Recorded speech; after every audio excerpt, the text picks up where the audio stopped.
chiedo soprattutto ai giornalisti, che poi domani faranno la polemica, Zaia dice di andare a curarsi in Friuli, ma è così? Ed è proprio così. Effettivamente una nuova polemica tra Veneto e Friuli Venezia Giulia appare decisamente inevitabile, ma il governatore Luca Zaia intende frenare la fuga degli ammalati veneti verso gli ospedali friul-giuliani. L'annuncio da Vittorio Veneto, il riferimento ad Aviano, di qua Treviso, di là Pordenone, in mezzo appena 33 chilometri, che spesso per i pazienti oncologici hanno rappresentato un ostacolo facilmente superabile rispetto al traguardo della guarigione. Per certi aspetti può essere anche comprensibile, tuttavia non è giustificabile perché la qualità dei nostri medici, delle nostre attrezzature, della nostra assistenza è una qualità che si confronta con i modelli nord europei. Come per la nuova unità di senologia, inaugurata dopo un investimento di oltre 300.000 euro. Nell'ULSS 7 sono 2.300 le donne colpite dal tumore alla mammella.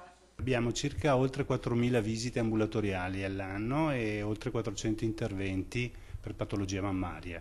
Trattiamo circa 200 casi di tumore mammario all'anno. Nell'ultimo anno sono 20 le malate di cancro al seno della sinistra Piave che sono andate ad operarsi fuori regione. Altre 15 però sono arrivate qui da altre aziende sanitarie. Per la regione è il caso di insistere sull'informazione di trevigiani e veneti rispetto all'eccellenza della nostra sanità. Beh sì, la campagna di marketing è quella di far capire che funziona così, una donna che ha un nodulo sospetto viene presa in carico, viene curata, viene operata, viene trattata farmacologicamente, la chemioterapia se serve, tutto quello che è, fino alla ricostruzione. Tutto qui al nosocomio di Costa.